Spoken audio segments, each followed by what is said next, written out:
Hello and welcome to, yes, another episode of Genealogy Quick Start. We are so excited to have you here. My name is Shamel Jordan, and I am the producer and host of Genealogy Quick Start, which is a show produced for PhillyCam, Philadelphia's public access channel. So you can watch us on PhillyCam as well as YouTube and Facebook Live. Today we have a great episode for you. Of course, we have two new quick starts. One is actually keys.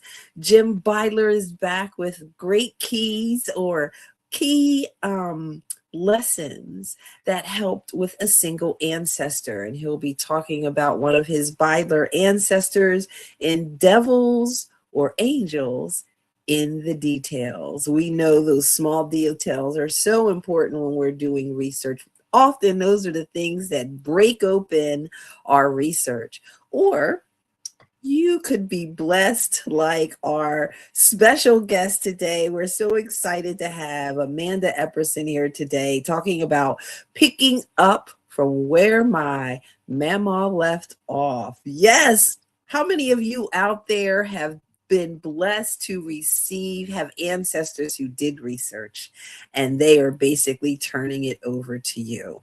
I mean, I get lucky with my cousin Floyd, but man, imagine if your grandmom or your great grandmom, so many people are blessed in that way, which is super cool. And guess what? We are blessed on this show to have you here. So we'd love to know where you are. And we'd love to know your genealogy group. Which group are you hanging out with? Because everyone should be a member of a genealogy group, because your ancestors, your cousins don't want to hear all the little teeny small details all the time. They just want to know if they're related to Native Americans, if they are related to celebrities. But it's the genealogy group people who are going to love and enjoy everything that you have to share about your ancestors. So without further ado, let me bring on our super special guest today. Not our special guest, she's coming soon, but our superstars in the quick start world. First up, there is editor and columnist, I think I said that backwards, James M. Beidler. How are you, Jim? I am fine, even though I've now been dubbed not super special, but and genealogy tip of the day, both of them being uber special, because you're not super. You've been elevated, uber special. Genealogy is the tip of the day. Michael John Neill. Do you guys have a mamaw? I don't have a mamaw. We called my great grandma. We called her sister, and we called my grandma mother. Do you guys have a mamaw or other names for your grandmoms? my grandmother we called Grandma, but she told us the story of what she didn't want to be called, and that was Nanny, because her grandmother had been not so nice, and matter of fact had ratted out my grandmother over breaking a dish. This is like circa 1905, and they always called her Nanny, and so she's like, never call me Nanny. No nanny for you. Michael, I'm sure you had a mamaw. Did you have a mamaw? We did not call grandma and grandma. One grandma, when she wasn't around, if we were irritated with her, we called her Grandma Grunt. What? We were kind of ornery. That's what you get when she had 2 sons and 5 grandsons. There you go. And my other grandparents, I couldn't pronounce their last name, which was Ufkus. And so they became granddad and grandma Up. And I called her grandma Up until I was probably almost in high school. And once in a while, I still slip and do it because I'm pretending I'm 3 years old again. But I couldn't pronounce it, so that's what I said. No, you're not 3. You're 12. All right, guys. So you have a key, which you share. He things that help you to learn more about your ancestor. And so let's see, what are we talking about today? I don't know why my eye can't land on it. Here it is. So Well, don't forget the people we have here today. I'm sorry. Thank you. I'm always so quick to get going. So yes, let's say hello. Who do we have? Yes, who's first today? Regina Beck. Hello. Thank you for being here. Cynthia Cruz from Topeka, Kansas. Yes, Topeka Genealogical Society. Welcome. Thank you so much for being here. Brunswick, Ohio, and Regina's New Year's resolution is to find a genealogy group, either in your local area or where your ancestors are from. You need some people, Regina. You need some people to hang out with, right, Jim and Michael? This is true. Sure. Very true. Yeah. And let's say you look like Home Jin from Stray Cats. Who's that? Does anybody know who that is? Thank you, Victoria. I don't know if that's a positive or a negative, but hopefully it's a positive. All right. June Richards Hall from Shaker Heights, Ohio. AAGS in Cleveland. Yes, Dr. Debbie's group. And joining her is Cassie Adams. Hi, Cassie, Cleveland, Ohio. AAGS. And yes, Ohio is here. We have Gary Franklin, Toledo, Ohio. Thank you so much, everyone, for being here. So now, Jim and Michael, let's get into the 4 keys.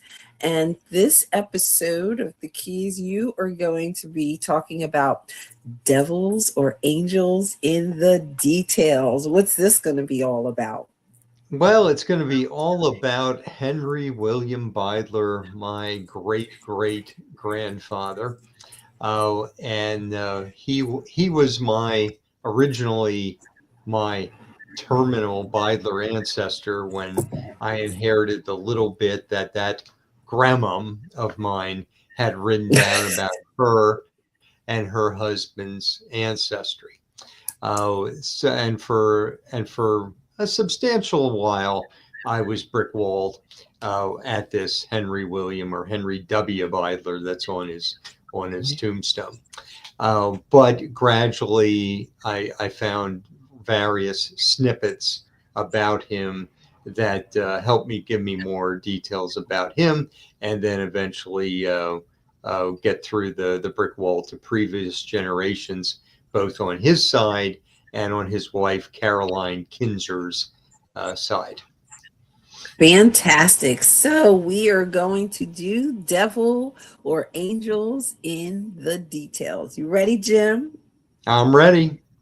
First of all, I want to know, is that like a big iceberg about to take you over, Michael? What's going on back there? That's a snowbank from 1976 in front of the house I grew up in. I'm justifying all those old negatives and photographs I scanned by using them for various things.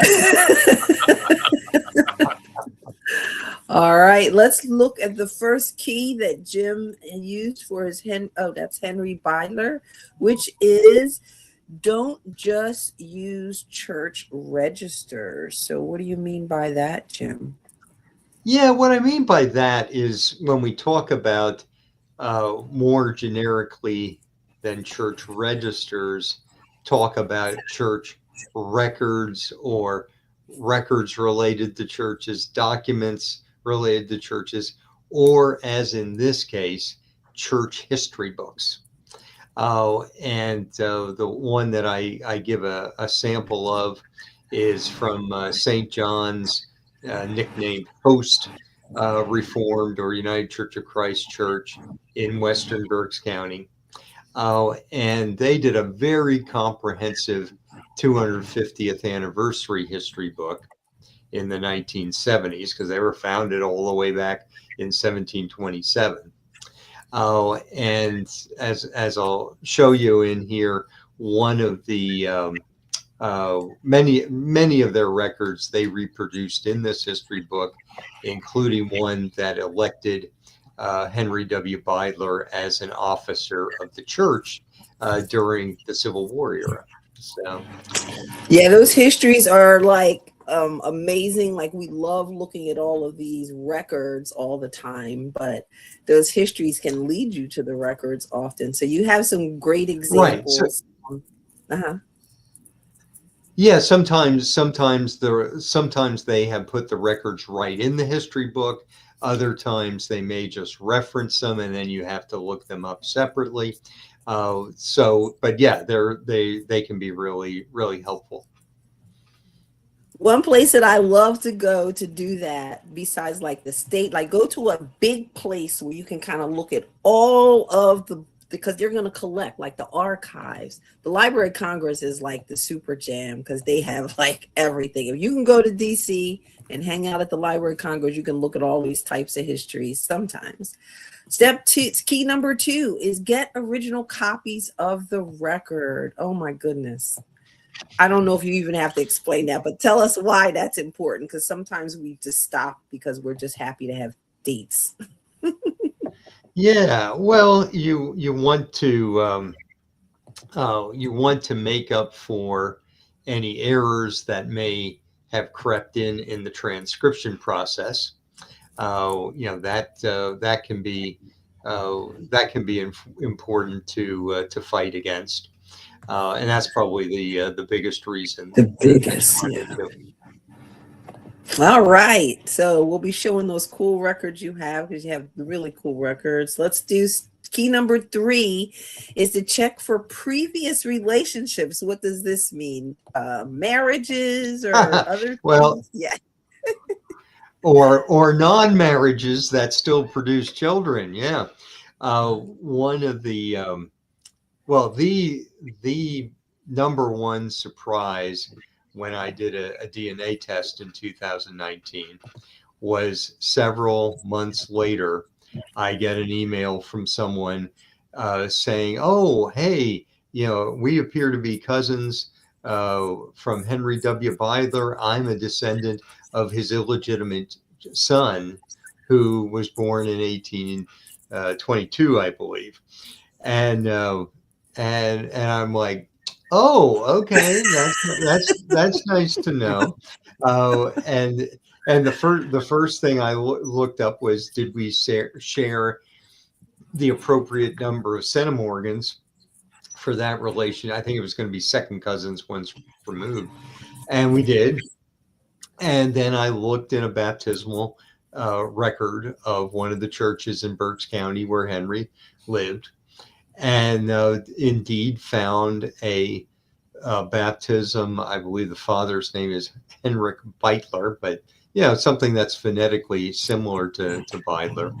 And I'm like, yeah, well, that's that. He was sowing his wild oats several years before he got married to Caroline Kinzer, with whom he produced his legitimate children. So, and I should have known to look for this, because he was 29 when he married in 1849 to Caroline and started having children. That's a little late. Not impossible, No. but my antenna should have really been up. Yeah. All right. Those DNA cousins help us to kind of expand. Key number 4, don't neglect nicknames. I love nicknames. Yeah, well, and when we see this comes out of a biographical history of Berks County, which was one of the first things I looked at, not realizing that it's one of the worst secondary sources are these county biographical histories, or mug books, as they're often called. Yeah. But in this case, it did have a good clue. If only I had realized that the Mrs. Harry Beidler they were talking about was indeed Caroline Kinzer, wife of Henry Beidler. But that was just enough off, and had just few enough facts that I did not pick up on that as being my Henry Beidler and Caroline Kinzer. All right. So let's take a look at some of your documents or your slides. So this was one of the histories you were talking about. Yeah, this is this history book. This is the oldest Reformed church in Berks County, and they when they did their 250th anniversary, and interestingly enough, they did it a couple years early. I don't know what the deal is with that, but they drew also a lot on a 200th anniversary that had been published in the 1920s. And so that already had transcribed a lot of the documents from the church minute books, the church treasury books, things like that. So they had a lot of details in there from documents that may not have still been extant in the 1970s, but that previous history book had them. So they rolled them forward into the 250th anniversary book. And one of them from this page is definitely from the consistory minute books. That's the government, the governing body of the church. And so in here they had all sorts of facts, votes they were taking on things that must have seemed to be very important at the time. Like during a funeral service, could you bring the body into the sanctuary? Yeah, things like this they're voting on to make a policy. But the one that involved my ancestor, Henry W. Beidler, is here in 1864, in the middle of the Civil War. They chose new elders and new deacons, including Henry W. Beidler. And this was to some extent to replace people who were serving in the Civil War. I think they had several of their parishioners who died in the Battle of Gettysburg, which was the closest battle to us in Pennsylvania. And several people, obviously were away from the area. So this gives me a little bit of, another factoid about Henry W. Beidler. And this is Reading Eagle, what became the last.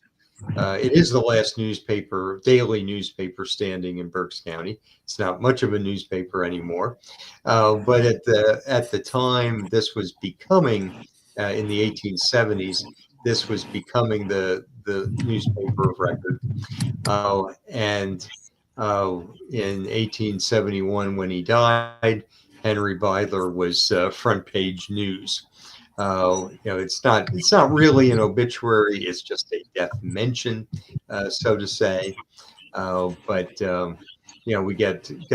we get at least the information that the editor thought that he was in every way an excellent and good man. I don't know anything. I don't know anything to contradict that. He died of typhoid, which could be epidemic during the 19th century. So he really was in the prime of life. Matter of fact, he was still buying real estate up to a few months before his death. You got the impression that he was kind of building a bit of a farming empire of the time. Nice. Yeah, nice. Except then he dies, and they have to start selling the land.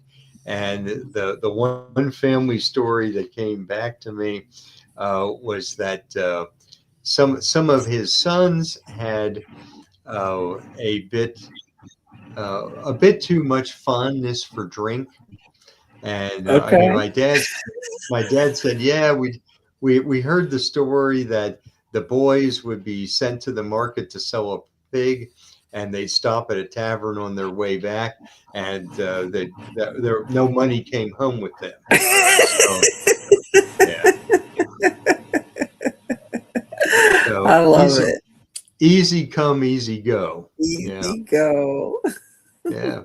And then this is the baptismal book from Trinity Lutheran in Reading, Pennsylvania, which is Reading's the county seat of Berks County.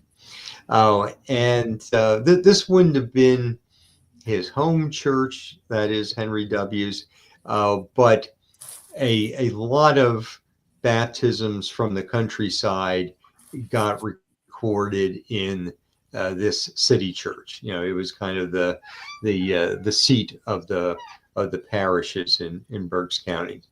And if we go to the detail page, yeah, here we have in 1842 a baptism, Father Henrik Beidler, and I believe it's a Sarah Ann Collar. This individual ends up being the father, the forefather of my DNA correspondent. Okay. Yeah, and everything fits. And I think I maybe had, browsed around these Trinity Lutheran, but there wasn't anything to fully connect things. But another tell is that it's an illegitimate birth is in the parents' names. In this baptismal book, they don't generally list the mother's maiden name. So the fact that Mm. first of all that she's listed as the first parent and also listed with a surname. The other, if it had been a married couple, it probably would have been Henrik Beitler first and then just Sarah Ann. So Oh. this, like I say, this fully this just absolutely, I am sure that this is his son. Wow. Very cool. Mm-hmm. Did you get this on is this like an ancestry thing, or did you have Yeah, to this go? is part of Ancestry's Pennsylvania and New Jersey church and town records. Their big database. Fantastic collection, I must say myself. Mhm. And then this is from the 1909 History of Berks County Biographical History. And if we go to the detail slide, this is this is just one part of an excerpt about this Kinser family. And I had known that Henry Beidler married a Caroline Kinser. That was received knowledge by me. But here, there's no mention of Caroline. There's just a mention of this Mrs. Harry Beidler. And Mm. yeah, and now, had I been more experienced instead of 24 years old and just starting to cut my teeth in genealogy, I might have figured out, yeah, Harry is a common nickname for Henry. And at the time, they often didn't list women's names. That I should have investigated this further, but instead, it took me. I think I found Sarah Zeller, the mother of Caroline Kinser. I found her will, and that I identified Caroline definitively. But like I say, it's just a matter of experience sometimes. That people might be listed under nicknames, and that might be the way you get at them. So I felt equally ridiculous, and I think I was older than 24, and I missed Bill for William, and I'm like, are you kidding me right now? It's a mistake. It's a mistake you would never make now, but back in the day, we miss things like that. I'm sure Michael has even missed one or two like that. So. No, not Michael. I never. I always dig through the snow. I mean, the thing is, sometimes we get so focused on one thing or one name that it doesn't register or doesn't click. Not really related to finding any specific people, but one thing that dawned on me after I researched for years was I was driving on the interstate and there was a truck that had Wilson on the back of it. And it dawned on me, and I'd done genealogy for a long time. I'd heard of patronymics for decades. That means son of Will. And I mean, it just like that. right there in 70 miles an hour on the interstate. I should have been watching what I was doing. I did well enough, I guess, but it just clicked. Sometimes things just click. It's a good reminder that we all have little gaps in our genealogy knowledge, because we all come to this. We don't start out at 5 deciding we're going to be. I know some people think they did, but they didn't. They're going to be a genealogist. You have other experiences before you get to that point, and we all have little occasional gaps, if we're willing to admit it, gaps in our knowledge. And it just takes some us longer to figure out those gaps than others. Well, and this is the wisdom of why Shamel talks about genealogy groups getting involved in organizations, because that sort of crowdsourcing can also often help you find out these things that otherwise it would take you years and years and years to figure out. Right, just because if you only talk to the voices inside your head when you research, there may be a lot of them in there, but you are limiting yourself to just your knowledge and that of your most intimate friends. You got to get outside your box, shall we say. And if you are a member of a genealogy group like I am, and like Jim is, and like Michael may be, you'll know about books that they might create. Let's see if I can get this on here correctly. There you go. This is an almanac. Don't move. Pennsylvania. And it's so great. It's a great book produced by GSP. And I mean, it has things that you like to have at your fingertips, like county histories, like the genealogies of counties. It has these wonderful maps in here of each county. It has a history. It has lists of newspapers that are available online. And you know who did this? Jim Beidler is one of them. Catherine Donahue is another.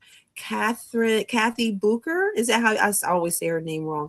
She came in and helped out as well. So, when you're a member of a genealogy group, you learn about these cool things that they create. Jim and Michael, what did I want to ask you? Oh, those histories. So those different county history books and church history books, where's a good place to look for those online? So like I can't get to the Library of Congress right now or to the archives. Where's a good place to look for those online? I would start with WorldCat. That online library card catalog would be one place to look. A lot of these books don't go on in the library alone, but that's a good place to learn about them. Ones that are out of copyright might be on books.google.com, archive.org. There's a variety of sites that have archived out of copyright print materials. And for most of us, that's what we're looking for. But those would be some places to get started. And also family search books. Again, not so much out of copyright ones, but ones that people who've donated books to the Family Search Library, if they've given permission for that to be scanned and available, then those books will be available across the web too. Fantastic. Go out there and get those books, but let's first review the keys. Let's see, we might have another place. Oh, hi, Tammy from Atlanta. So let's take a look at these keys, the 4 keys, devils or angels in the detail for Henry W. Beidler. Key number 1 is don't just use church registers. We are talking about these histories that could be fabulous for you. Key 2 is deaths could be front page news. Key number 3 is check for previous relationships. And key number 4 is don't neglect nicknames. Jim and Michael, do you guys have nicknames? I do not. No. Yeah, none that I can repeat. None that I can repeat. Yeah. We're gonna be working on that, Michael. So let's see. Teddy. Hello, Teddy. Teddy says Episcopal Diocese of New Jersey baptism, confirmation books are in Ancestry. Thank you, Teddy. So Jim and Michael, thank you so much. Let's get ready for our next episode. Thank you. Thank you. I forgot to ask. Oh, I'm not going to say that I'm going to date the show. All right, let's get ready for our special guest. Give me 1 second.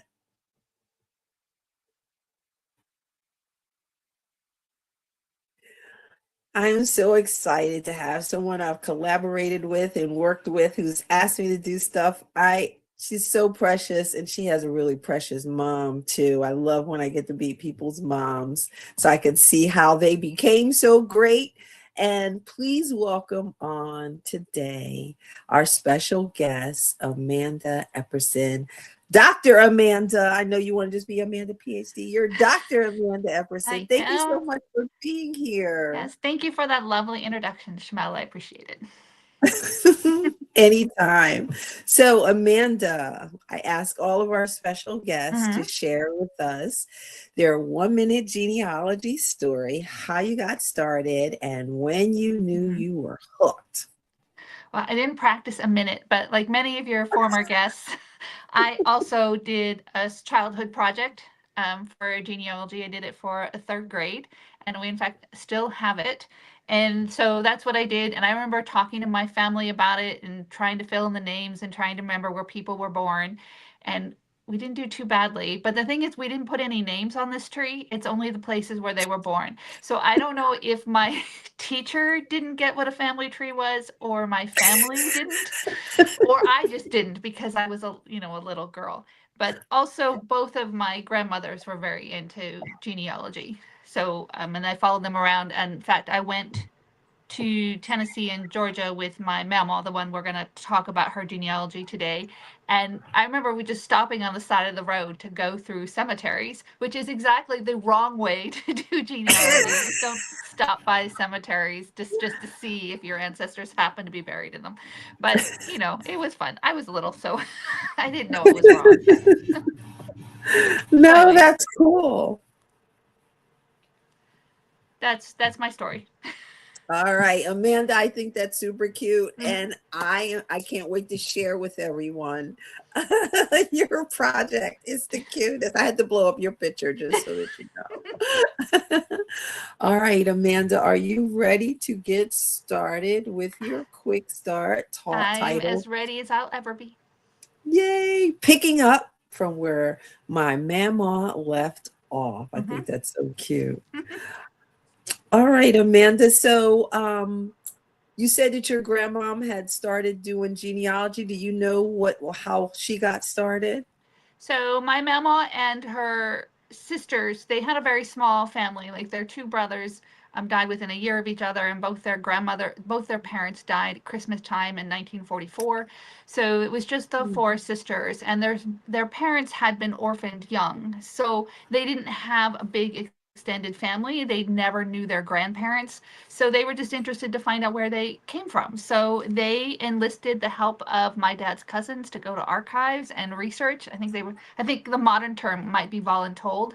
And then and they also hired researchers, and this was the 70s. So my Mamaw wrote to places. She subscribed to Dick Eastman's magazine.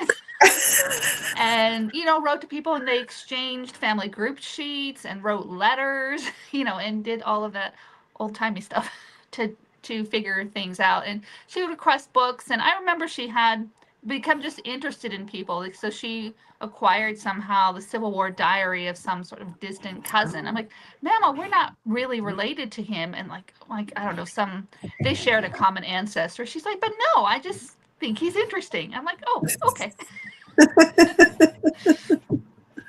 Very cool. Very cool. So let's go ahead. How she got interested.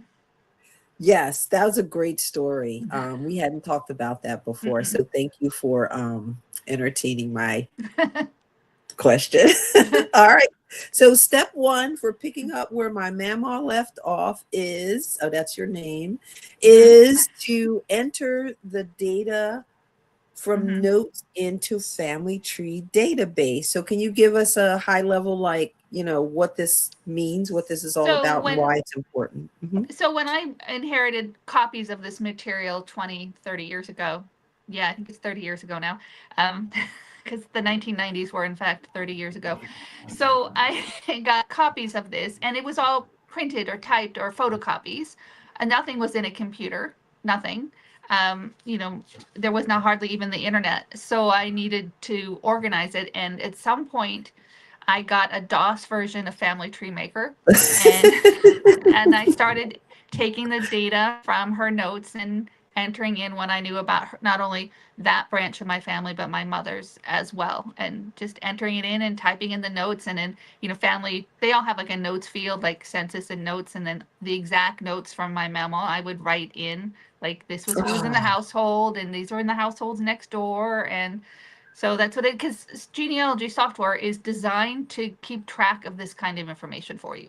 So I used it from the beginning. And did you just say DOS, Amanda? Yes. DOS.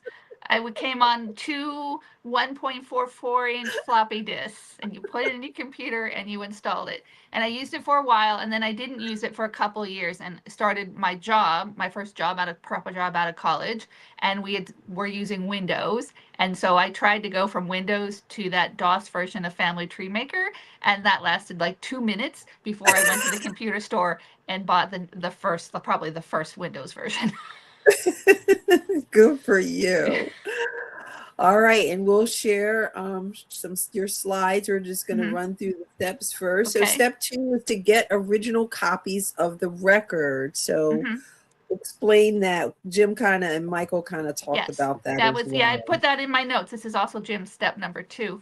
So you know, when my Mamaw and was having this research done for her in the 70s and 80s, it was not easy to get copies of records. Everything was transcribed. And even when I started a little bit in the late 90s rather, it was still hard. Like, do you remember when you could go to a microfilm reader and you put in a quarter and you got out a very bad photocopy of what was on the screen? Yeah, so I had some of those, and I had all the notes in my software, so I didn't really worry about it too much until, I don't know, 8 to 10 years ago. I'm like, hey, all of this stuff is easy to get on Ancestry. I should, get it and put it on my computer, so that I have access to the original records should I or anyone else want them, and they're attached to my tree. So I started a tree in Ancestry, attached all of the records or a lot of the records to it, sync that to a separate tree in Family Tree Maker, and then merge that with my original tree. So easy peasy. Documents, maybe not the fanciest citations, but they're citations that say it came from Ancestry, and there you go. Yes, I love it. So yes, get those originals. Step number 3 is to check and expand research. So you mean your Mamaw, all her stuff wasn't 100% accurate? No, and I was sad. Like, I always thought Mamaw was good at this. Like, she and her sister, it all seemed right to me. But then I also realized that when she was doing her research, the most recent census available would have been, I don't know, 1910.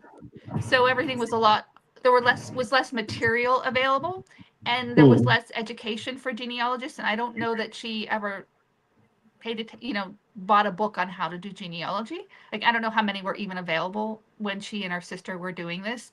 So they did the best they can, or they could. And then a few years, I just poked and dabbled at this a little bit until 2020, when we all had a lot of time on our hands. And I thought, hey, the whole internet is out there. I should be able to get more, find what she found and find more, just so much easier than she did. And that's when I found most of the documents that I shared today, is just continue, because all of them came from the same 2 counties. So I could just, go through the books and look at the index for everyone and see who was there. Then of course, none of them were there. So it was not as easy as I thought it would be. It never is. But yes, No. we have to check what they did, because it's not about, judging them. It's that we have so many more resources than they did. Right. And a lot of it was right. And some of the things were just maybe a little wrong, or maybe I'm wrong that she's wrong and she's ultimately right. So we'll see. It's still a work in progress. All right. And so that's step number 3, is to check and expand, take it to the next level. Step 4 is to use DNA to learn more. Okay. Yes. So not till 2021 did it occur to me, hey, my dad took a DNA test, who is my Mamaw son. I'm like, maybe I could learn something from that. And I did. Some of it proved what people thought was right about one branch of their family. I still haven't proved it on paper, but there's a whole bunch of DNA matches who say they descend from the same couple. Now, whether it really is that couple, I do not know. But anyway, so some things were right. Other things, I'm like, some of them are ancestors Mamaw could never have known about because I think they were irregular relationships that would never have been on paper. I mean, I think everyone in town knew, but it didn't get written down. So that she could never have known. And then also it became hard because my dad's family has been here since colonial times and in East Tennessee since the early 19th century. So there's a lot of people related to each other. So it's very it's very hard. I mean, he has many matches. So it is hard to find ones that are useful to me in my research. And Ancestry cannot tell very well his two parent sides apart. So you can't trust you can't trust those labels, particularly the more distant the relationship is. So it's a challenge. So I love your term. Which irregular. Oh, Irregular. Because illegitimate and non-paternal event just sounds so weird to me. Right. Irregular just kind of sums it up without being specific. Right. Thank you. Step number 5 is to write a paragraph about each person. Yes, this is definitely where I will sound like your mom and that you should do as I say, not as I do, because I have not actually done this very well, but you should at some point stop your research and then write a little bit about what you've learned. Now, I keep a research journal, so I'm sort of like writing every day about what I've found. I just haven't collated that so I could find in like one easy place what I have learned about a particular person, but it's all there in my notes. So, but one paragraph would be, easy, because you might put this project down for 6 months or 5 years and then pick it up again, and then you really will not remember what you did. Amanda, I love what you just said about the journal. Oh, so yes. Tell me more about your journal. Is it one of those hardback kind of things? No, it's a Word document, which I'm afraid to say is over 400 pages. So it comes out of my PhD research, where my mom got me this book called Writing Your Dissertation in 15 Minutes a Day. So every day you did research, you were supposed to write about what you found. So as you were basically kind of writing your research or your dissertation as you went. So I just sort of took this up with this project. Probably I didn't start the research journal log thing until 2021. But there are times I see people with a research calendar, a research log, and a table where everything's defined and regimented and in the boxes. And sometimes I really wish I had that because it would be easier to find things, but I just don't think that way. Like, neither.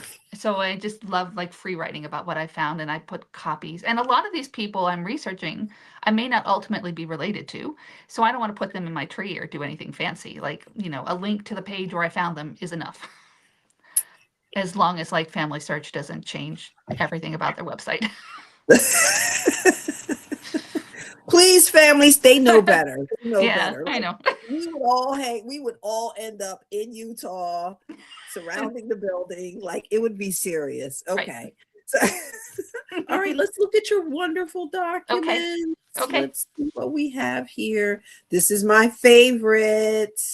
There we go. This is my 3rd grade project, which has survived all of this time because it was laminated, and I think they were on display for like open house. So I have blurred out where my parents and I were born. But yeah, this is why I can use this publicly, because we didn't put anyone's names, like no one's names. I don't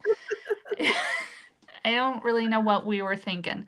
But I do remember debating about where my Scottish grandparents, their parents, were born, because we had thought that some of them may have born in England. And I was thinking we could just put Scotland, England. And we ultimately decided I should not make it up. We should just leave it blank. Love this. Look at cute Amanda. I love your dress. It's so cute. Who's this? I don't have a picture of the person who's in the document. So this is Mamaw when she was probably 17 or 18 years old, and their dog at their house in Fountain City, Tennessee. So cute. Yes, she is adorable.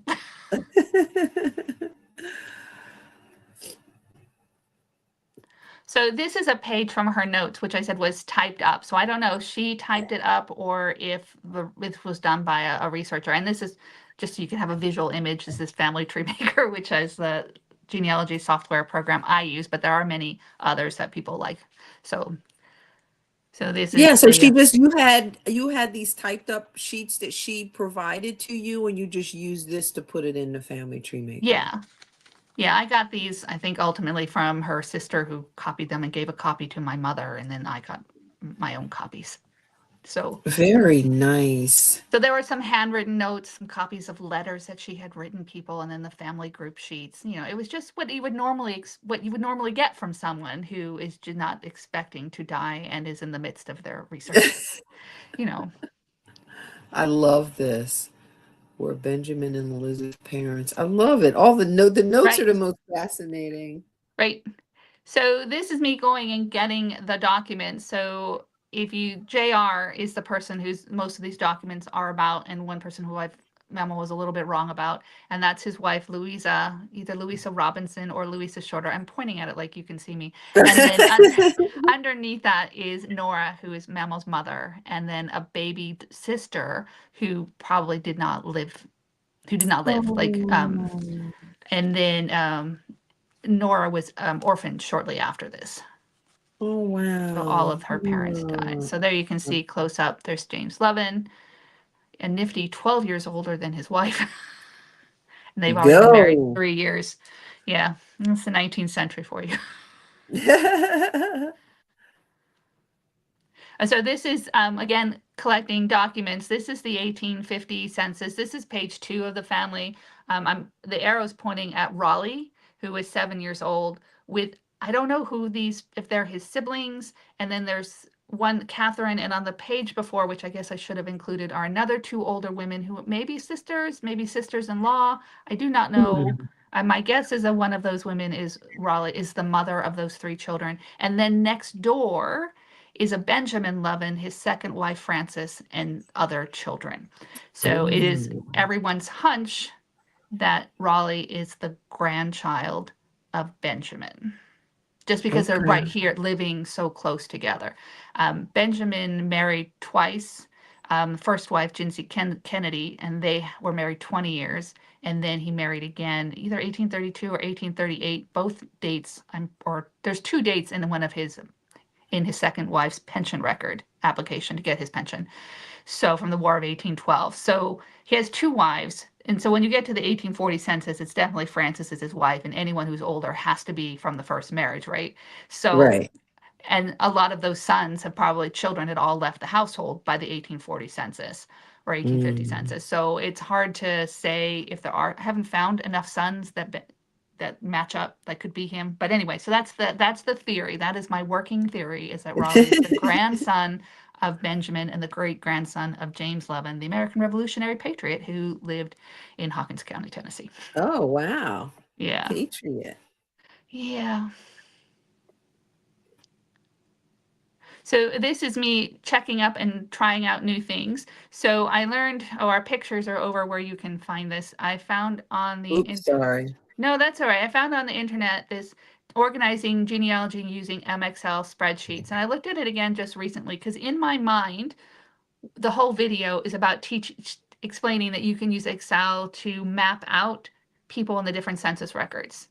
In reality, it's a 20-minute video about how just to use Excel and how to use it for all kinds of genealogy activities. But I thought this was really useful, and I tried it out for the different households of Benjamin Levin. So you can see him in 1830, and you match up everyone in the age brackets, which is a little tricky because they don't always use the same age brackets, but you can see how most of them sort of match up. And then in 1850, I've sort of merged the households, the one that was Benjamin Levin and his second wife, who sometimes is Frances and sometimes is Mary. And then that's household next door that has Anne, Sarah, Mary, Rolla, and Susan Levin. I love this. I love this. Yeah, I thought this was a great idea. I mean, because that's something you do in your head, like when you're looking at the census records. And I thought I will admit, though, this is the only one I've done it for. This is the only family group that I've done it for. Yeah, But I have a family that's crying to be set up mhm, like this. So each census year, the people, and then you just map them across the rows. They kind of stay on the same mhm, row, that person. I right. love this. Yeah, so this was done by, it's the Fort Bend County and Public Library in Texas. Their genealogy department did this. So yeah, it was good. Nice. So then, remember I said in 2020 I started looking. So this was before full text search. So this was me going to the catalog in Family Search, looking at Hawkins County, seeing what was there, and then clicking on it, and then looking at every page. So this is James R. Lovin in the 1869 voter list. So he would have been 24, 25, I think, at this time. 22, maybe 22, if he's born in 42. I don't know. I can't do math. I have a PhD in history. So there he is. And I was always taught, and Mamaw believed, that he was James Ronaldo Lovin. I'm like, oh, that's a Okay. Spanish sounding name. And there's this other guy, Francisco Lovin, in the county. I'm like, maybe there's some secret Spanish ancestry. So no, it turns out Francisco is a corruption of a German name that had been around in the colonies for, 120 years by that point. And it seems that his name is not James Ronaldo Lovin. It is probably James Raleigh Lovin. Raleigh, Okay. like the city in North Carolina, Virginia, Gotcha. whichever. Yes. And Yes, because, for that's it. starters, there is no one named James Ronaldo Lovin anywhere in Hawkins County that I can find, but I can find a James Raleigh Lovin, which you'll see Oh, in the next records, and which makes sense because his daughter would have been young when he died, and then her children would come up. So these are tax records for District 12 in Hawkins County. So in the first one is the one where you can see it's James Raleigh Lovin. Raleigh spelled I think I blew R-O-L-L. it up. Yeah, Rollly as opposed to Raleigh, which is how it's usually spelled. And this is supposed to describe their property, and he has nothing. And it's just, I think it's a poll tax and the other that I cut off. I wanted people to see the names. So, Yeah. and then this is a handwritten document from the tax collector, George Webb, I think his name was, that said that he was insolvent, Raleigh Lovin. And there are no tax records for Hawkins County that I have found after 1836. There are for other counties. But what happened is the tax collector, in this case George Webb, would report every year to the court, these are the people who did not pay. And this is why they did not pay. So this is where you find, with the blue check mark, James Raleigh Lovin. Right above him, you can see Francisco, and then there's Daniel Lovin. He's erroneous, but Francisco and Raleigh are insolvent. And all they owe is, I think that's the poll tax, $1.50. Yeah, So Riley and Riley, they spell them in so many different ways. How about Lovin? Did you find that spelled in many different yes, ways? with an EN, an IN, with an S, with a ING. Yeah, all of those. My branch seems mostly to stick with IN and EN, and even I switch back and forth because I can never remember Okay. which one we've used, because and I'm not sure what my great grandmother used, like on her marriage record, if she's an EN or an IN, and it could change on the next record she's on. So because they sound the same, right? They We do. pronounce it the same way. We just have to stay alert, right? Yes. So I think you had one more. Yeah, just one more, because this one we always had assumed that he Oh. had died after the 1880 census. One, I think, is my memo had information from her mother, right? But then this is the tax collector reporting in 1881. Pretty sure that the reason why James R. Lovin did not pay in 1880 is because he was dead. He was only like 40 odd years old. And then his wife died about the same time, maybe even from the effects of childbirth, since there was that baby born in 1880. So this is super interesting to me, Amanda, Mhm. because this is another place for evidence of death, right? Yes. And so is this common to have tax books specific to people not paying? Oh, I have no idea. Yeah. I have no idea at all. I am not I'm Miss. going to have to look for that. Most of the research I've done has been for like my dissertation research was in Ohio, where I have not seen this. And researching in Tennessee is seriously like researching in a foreign country. It is so, just everything is set up so differently from Ohio, right? So I'm trying to learn that as well. And like and lots of the advice people give you for researching poor ancestors or researching in the South has not hold true. Like look for the people working on the road, like, the overseer and his friends, and they name all the friends. They do that in Ohio. In Hawkins County, oh, get Daniel Levin and all the people who worked with him before. I'm like, that does me no good. So it's been a challenge. Were these records of people who did not pay taxes, were they online at Family Search, or you had to go to them? They're recorded in the court minutes.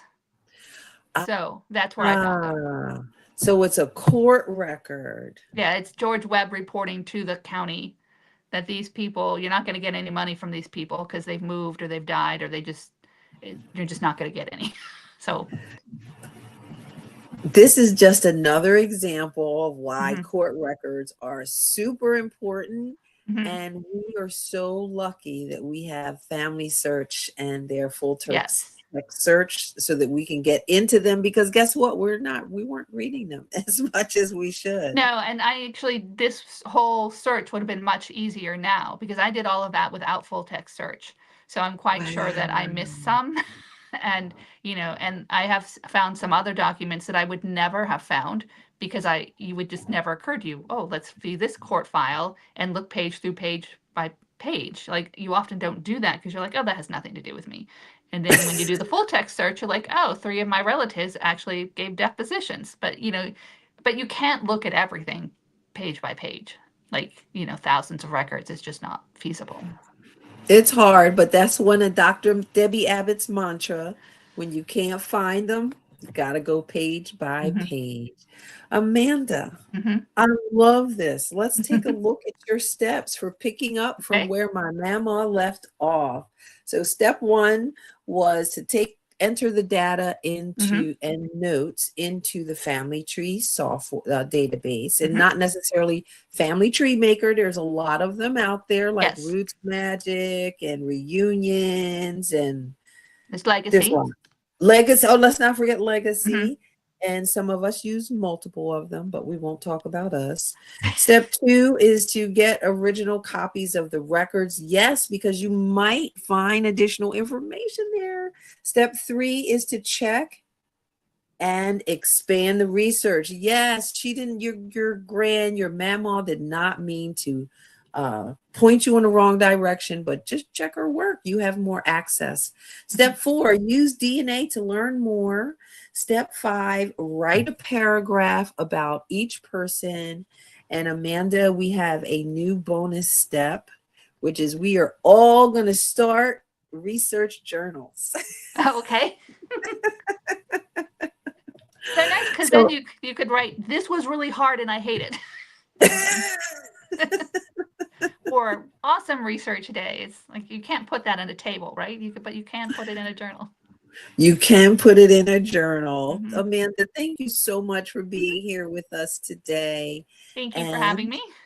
Yes, and everyone says, Amanda, thank you for sharing. Teddy said something else. She said that your journal was pretty cool. Oh, she says brilliant to write a paragraph. And she is a Family Tree Maker since version 1. Go Teddy Ashby. And yay. Amanda, everyone have a fantastic journey with your research. Take care. As soon as I find my music, I'll let y'all go. Let's see. Here we go. Amanda, take care. Thank you so much. Take care, everyone.